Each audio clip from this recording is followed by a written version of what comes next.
Everyone has a story. Stories have power. They help us understand. Jessop's Journal is a collection of powerful, positive, and inspirational stories. It's time for Jessop's Journal. Hi, I'm Doug Jessop. Welcome to this episode of Jessop's Journal, where we share powerful, positive, and inspirational stories. Last time I checked, our brain is connected to the rest of our body. So today we're going to be talking about mental health. Our first guest talks about something called neurodiversity.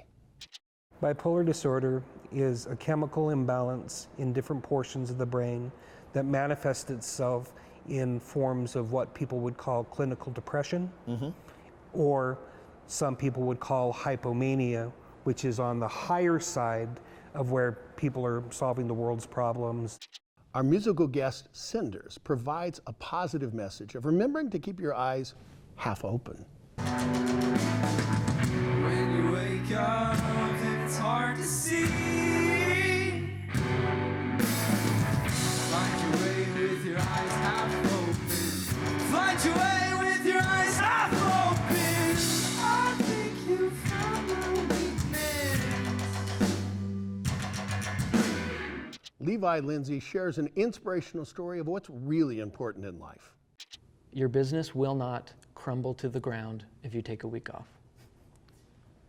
Put the freaking phone down and enjoy a moment. Your business isn't everything. It is awesome, but you've got to have the full spectrum of life.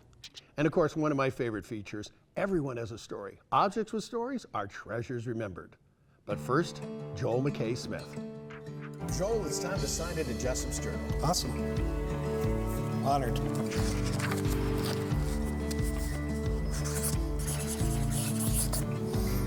There you go. You know, the thing that I look at is stories have power. They help us understand each other. And today we're going to understand this guy, okay? Joel McKay Smith. So Joel, number one, welcome to Jessop's Journal. Thank you for having me. I'm honored. I get to pick and choose everyone that I interview on Jessop's Journal. And partly, you know, you and I have known each other from the networking stuff, but there's another thing that you and I kind of share I guess we'd call it a passion for trying to illuminate certain topics that sometimes just aren't talked about. Anytime I run across an instance of someone struggling with bipolar disorder, I volunteer and will gladly intercede, provide insight.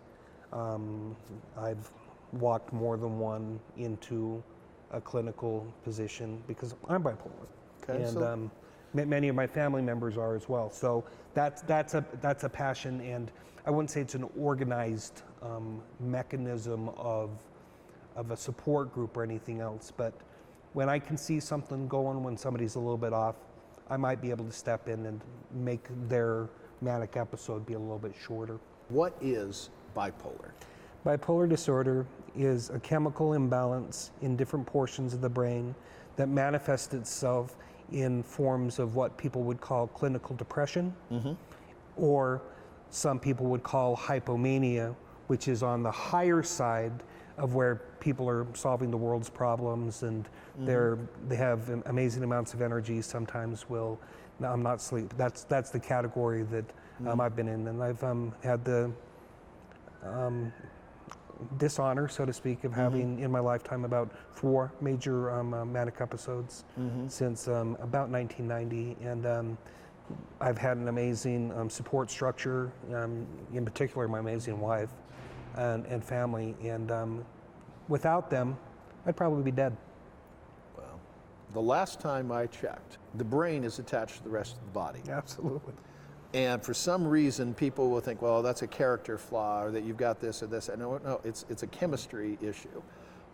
And it's kind of like coming up to a cancer patient and saying, snap out of it. Yeah. Would you ever do that in a billion years? Yeah, here's somebody with mental health issues. So what can be done, and how do you control your mental health issues? I'm at a trace amount of medicine, Okay. which I will be for the rest of my life. I don't have a heavy dosage like some people do.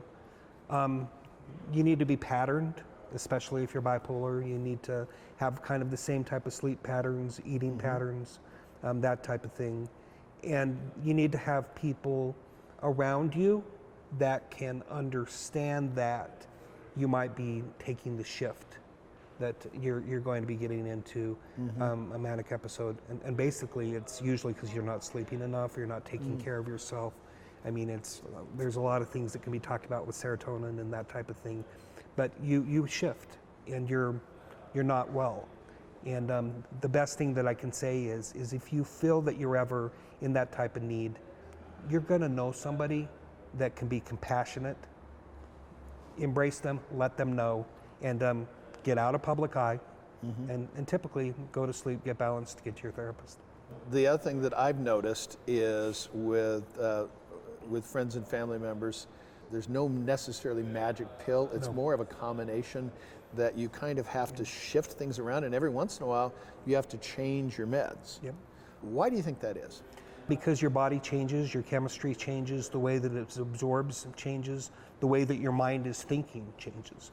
So some people do need to have the changes. And over time, over the last 30 years that I've been clinically diagnosed as bipolar, I've had a few changes, but it all comes back to a simple salt. It's called lithium, and it, Kurt Cobain, he made a fantastic song about it. But it's something that allows me to be able to have a balance where I have the gift, that's the energy and the creativity of what I have, but not enough of it. Right. But in essence, like I said, it's a chemical imbalance that is in your mind that goes through fluctuations, and the suicide rate of bipolars is just tragic, and also just natural organic death, because it does some nasty stuff to your body. I did interview a gal recently, Katie Higley, Yeah. and one of the things that she talked about is she had a friend that had attempted suicide, and the message that they have is that it's okay to not be okay. Oh yeah. What does that mean to you? What is normal?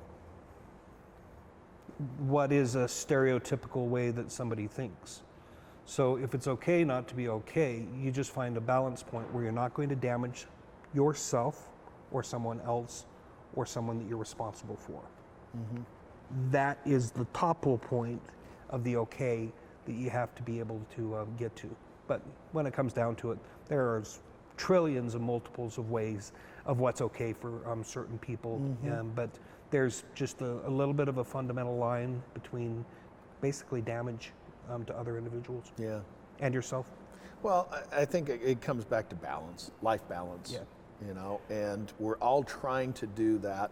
Joel McKay Smith, how do you want to leave your mark?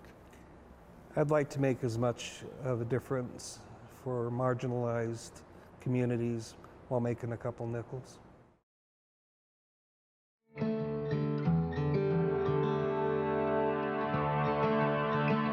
One of my favorite inspirational quotes is from Audrey Hepburn. She said, "To plant a garden is to believe in tomorrow."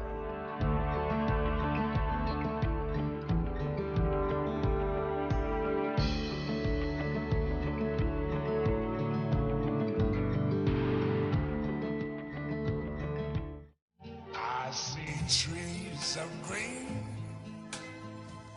red roses too. Flowers and trees evoke emotions. The beauty of roses, the fragrance of lilacs, tulips in spring, fall foliage, or maybe just being a little kid.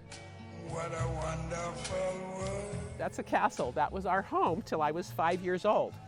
Vernon and Muriel Smith founded Mill Creek Gardens in 1955.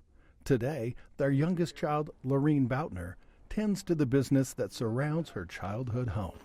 You know, I learned my love of gardening through being out in nature, running around the nursery as a little girl, hiding under plants, looking at the bees closely. It's been said, to plant a garden is to believe in tomorrow. It takes a lot of faith to grow a garden, and the tiny seeds, you plant them in the ground and they grow. You take a cutting and it sprouts. You take a plant, whether it be perennial or a tree, you put it in the ground, give it some good love, compost, fertilizer, water, and it's going to grow. Dirt is what you wash out of your clothes. Soil, that's what you plant in.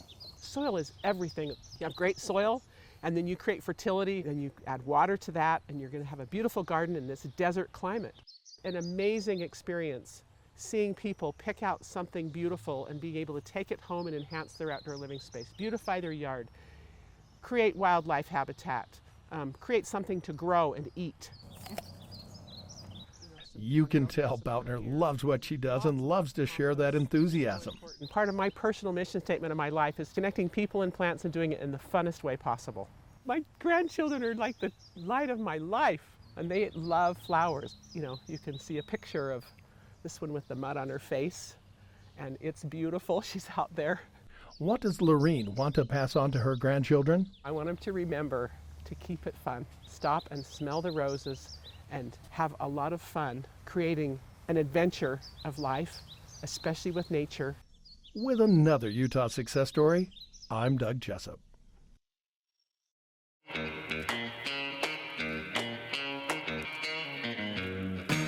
Our next guest tells their story through music. It's time for Jessop's Jukebox with the music group Cinders. I truly believe that sometimes we're a bit too hard on ourselves and we listen to other people with their thoughts about what we should be.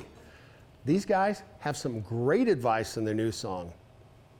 Sometimes you just need to have your eyes half open.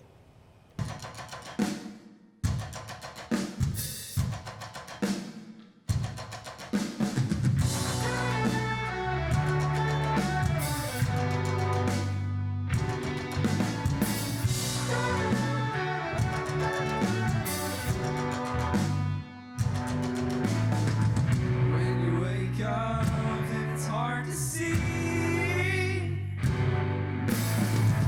Find your way with your eyes half open. Find your way with your eyes half open. I think you found my weakness. While staring right back at you, you're not the same person.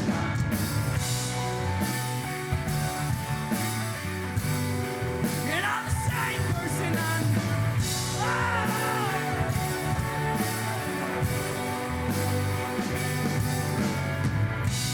watching both my hands shake like there's an earthquake and reaching for something stable. Stretch my heart out like a string.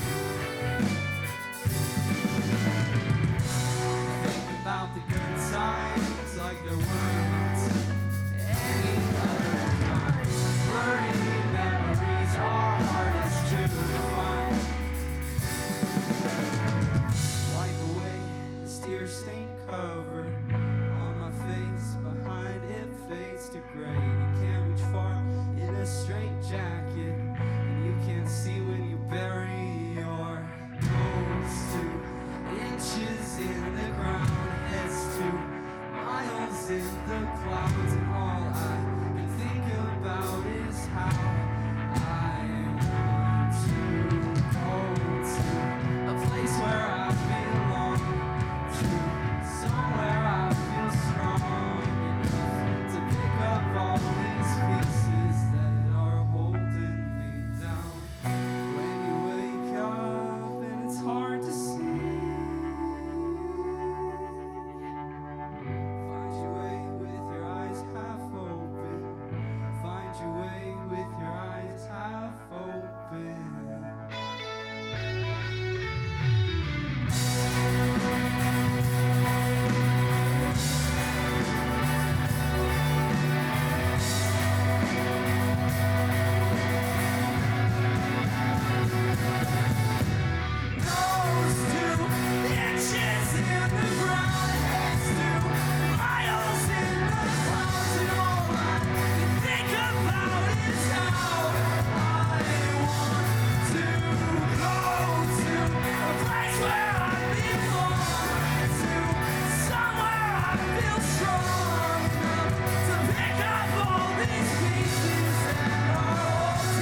This week's Hat of the Week is based on a news story I did a long time ago at an animal rescue place. I needed to be able to get dirty, so, needed a hat.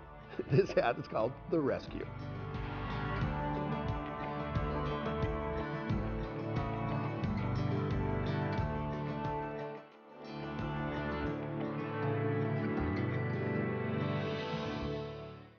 How comfortable are you talking about mental health? Levi Lindsay shares his experience. Levi, it's time to sign into Jessop's Journal.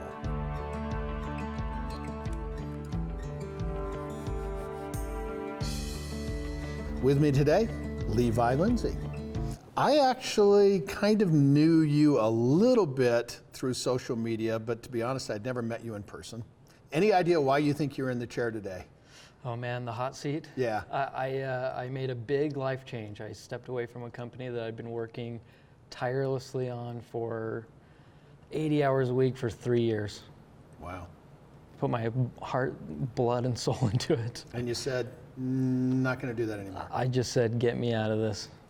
There are a lot of entrepreneurs that watch this show, and they're looking at that. So they're looking at you going, okay, he started this business, but then you're cooking with gas, and then what happened next? Well, I think it's like that frog boiling in a pot of water analogy. The water's slowly turned up, the heat is. I didn't realize, because it was slowly over 3 years, that I finally realized Nick and I started a side business for mental health awareness. And we got a lot of interest from people and stories about mental health. We were on a Zoom call with someone talking to us about burnout. And she was like, I was on autopilot. I felt like I was only functioning from the neck up. As she was talking, I just felt every word, it just gashes in my heart. I turned off the Zoom call and Nick was like, where'd you go? I ran to my car to go have a panic attack because I was like, I think I have burnout. I'm not me anymore. My eyes are dead. And then I got a text about something very concerning about the business that I had to handle. And that was when I really started to realize I couldn't be in the business and heal anymore. I'd let it gone too far. You stepped away. I stepped away. That's a bold move. Yeah, there was a lot of extenuating circumstances, but I looked at my wife one day and I said, I think I just got to get out. And there wasn't a discussion at all other than the words. She looked at me and said, I just want my husband back.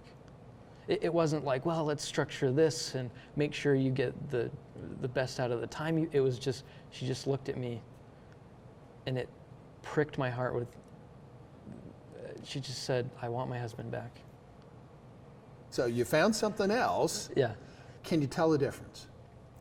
Already I can just feel myself coming back. It might sound weird, but when you're dealing with burnout, you don't feel nostalgia. You don't sing to music in your car. Your daughter says something funny and you're just kind of glossed over.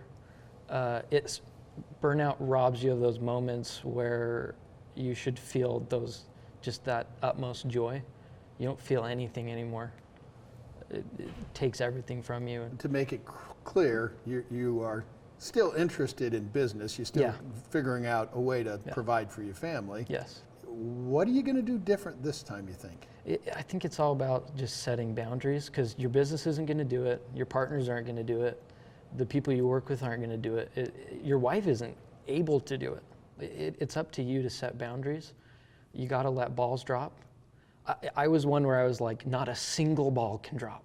And in trying to not let any balls drop, the ultimate ball drop, which was just suffering so much that I had to just get out. Couldn't sleep, having panic attacks.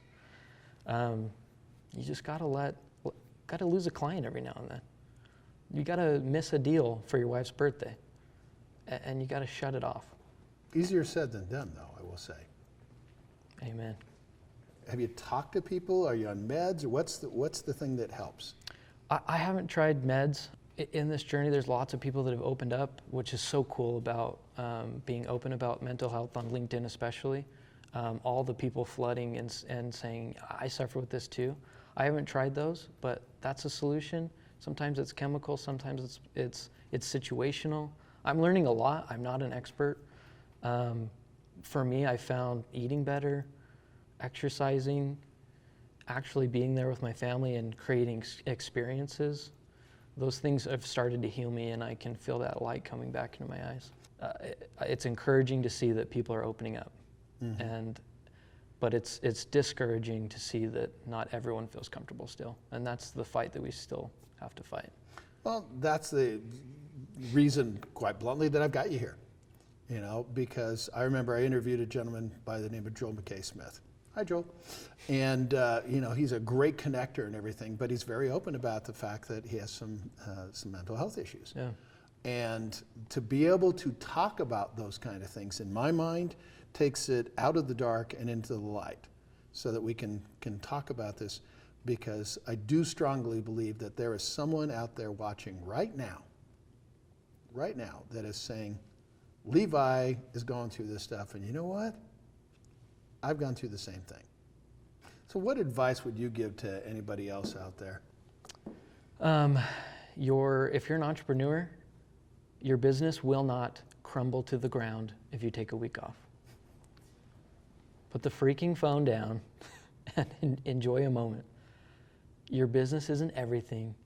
It is awesome, but you've got to have the full spectrum of life. It's just one part of it. You see me every Sunday in the ABC4 News at 10 p.m. with a positive news feature called Utah Success Stories. A lot of my news stories are a combination of dirty jobs and how it's made. If you're a business owner with an interesting story to tell, put me to work. Now, these stories aren't for everybody. It's got to be a good fit for both sides. Full disclosure, we do charge a fee to cover production costs and social media exposure. For more information, email me at doug@dougjessup.com. Utah Success Stories. Everyone has a story. Objects with stories, now those are treasures remembered.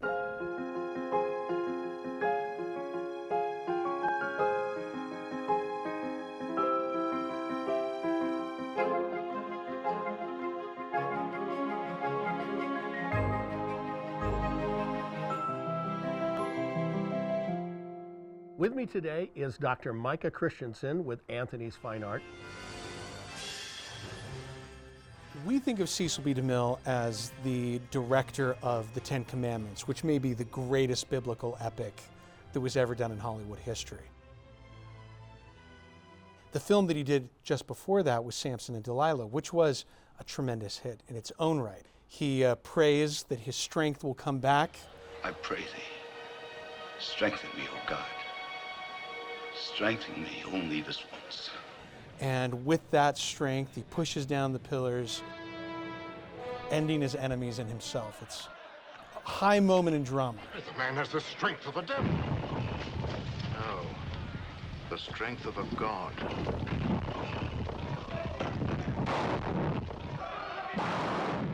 When Norman Rockwell made a work, he didn't often save the preparatory drawings, and sometimes he gave them away as gifts. And in this case, he gave this full-size monumental drawing to the actor Victor Mature, who posed for the work.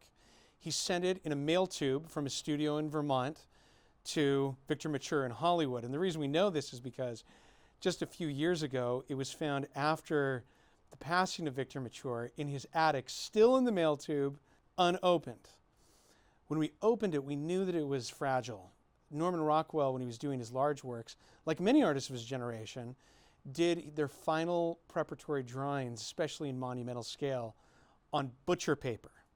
So when you look at this piece, it's about 2/3 one sheet of paper, and then from here over you see a little bit of a line that's another piece that has been cut, and there's a little that's been added on the bottom, which means that when we took it out of the tube, it was taped together on the back with that old cellulose tape that just crumbles after a decade or so. We took it to a conservator so that it wouldn't smudge because it's got charcoal, which is very prone to that.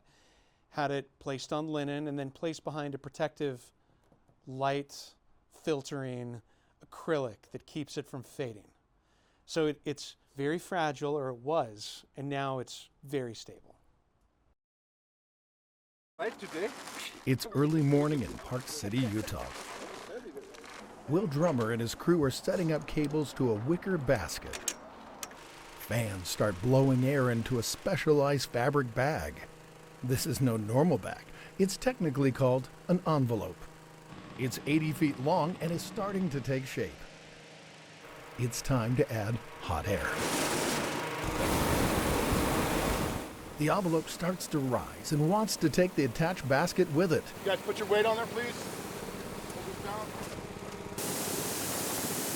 For Will, pilot and owner of Skywalker Balloon Company, this is flight number 1254. For me, it's flight number 1.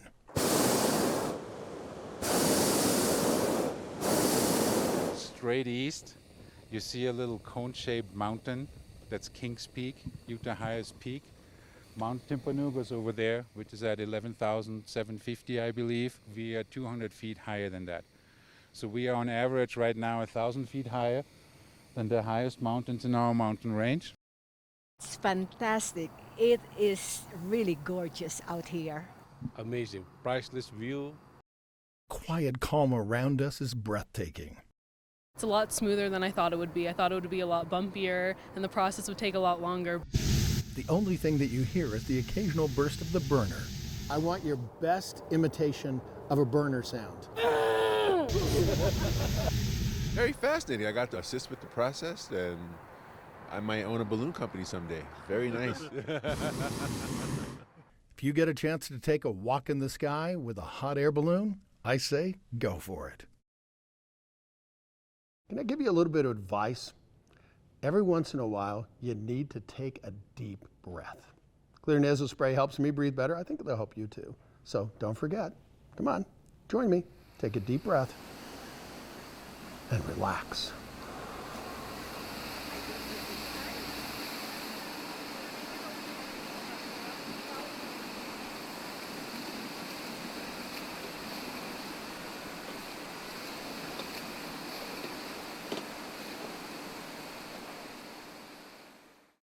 Thanks for watching this episode of Jessop's Journal, where we parted the curtain a bit on mental health. It's my honor to share powerful, positive, and inspirational stories every week on TV, as well as streaming worldwide at jessopsjournal.com. Everyone has a story. Yes, you have a story. Stories have power. They help us understand each other. With another entry into Jessop's Journal, I'm Doug Jessop.